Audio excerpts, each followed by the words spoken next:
जय माता दी। तो आज हम सुनेंगे कार्तिक मास की भीषम पंचक व्रत कथा। एक समय की बात है, राजा परीक्षित ने महात्मा व्यास जी से पूछा कि हे भगवान, हमें कार्तिक मास की कथा आपने सुनाई और उससे भी एकादशी से लेकर पूर्णिमा तक इन 5 दिनों को भीषम पंचक के नाम से क्यों कहा जाता है।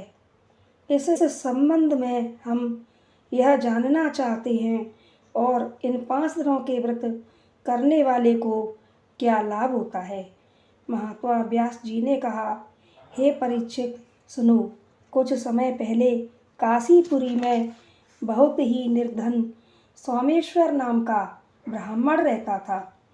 उसका शरीर बहुत ही कमजोर था, परंतु वह भगवान विष्णु का भक्त था। कार्तिक मास में वह रोज गंगा स्नान करता और भगवान विष्णु का पूजन करता, पर एक दिन वह शरीर से पीड़ित होते हुए भी गंगा स्नान करने गया, पर उससे घाटों की सीढ़ियाँ उतरी नहीं जाती थीं। किसी तरह वह उतरकर गंगा जी तक पहुँच ही गया और गंगा स्नान कर वहीं पर बैठकर संध्योपासना करने लगा। वहीं पर वृद्ध ब्राह्मण के रूप में भगवान अपने भक्त पर कृपा करने के लिए बैठे हुए थे। भगवान ने ब्राह्मण को बड़े कष्ट में देख करके पूछा कि हे ब्राह्मण, तुम्हारी स्थिति तो स्नान करने की भी नहीं है, फिर भी तुम ऐसी अवस्था में भी स्नान करने के लिए आए हो। कहो, क्या चाहते हो। ऐसे वचन सुनकर वृद्ध ब्राह्मण ने कहा कि हे भगवान, मैं बहुत गरीब ब्राह्मण हूँ, इसी से लोगों में अपमानित हूँ और तकलीफ पाता हूँ। इसी कारण मैं हमेशा परेशान रहता हूँ।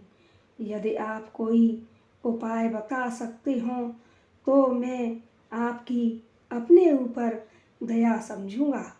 ब्राह्मण के ऐसे वचन सुनकर भगवान रूपी ब्राह्मण ने कहा, हे ब्राह्मण, सुनो। यह कार्तिक का महीना चल रहा है। इसमें शुक्ल पक्ष की एकादशी से लेकर पूर्णिमा तक जो यह 5 दिन हैं, इनको भीषम पंचक के नाम से पुकारा जाता है। 5 दिनों में तुम गंगा के पुत्र महात्मा भीषम को जलदान दो और गंध अक्षत पुष्प से उनका पूजन करो और भगवान विष्णु की पूजा तुलसी पुष्प आदि से करो। इससे तुम्हारा सब कष्ट दूर हो जाएगा और तुम अंत में विष्णु लोक में निवास करोगे।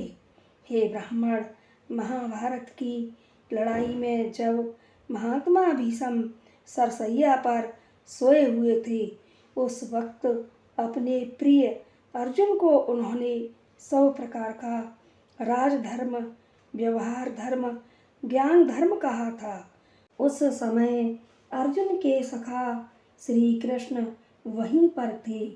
जब भीषम से श्री कृष्ण ने कहा कि हे पितामह, जो मनुष्य कार्तिक मास के शुक्ल पक्ष की एकादशी से लेकर पूर्णिमा तक तुम्हारे नाम से जल देगा और आपकी पूजा करेगा, वह पूजा मैं स्वीकार करूँगा और उसके सब कष्ट दूर करूँगा।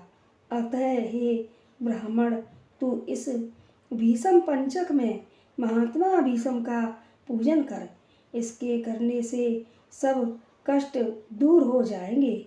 उसके बाद वह ब्राह्मण ने भीषम पंचक का व्रत किया और सब सुखों को प्राप्त करता हुआ अंत में विष्णु लोक में चला गया। इसलिए कार्तिक मास में महात्मा भीषम का व्रत करना चाहिए। इससे सर्व आनंद होगा और अंत में मोक्ष की प्राप्ति भी होगी। बोलो भगवान श्री कृष्णचंद्र की जय।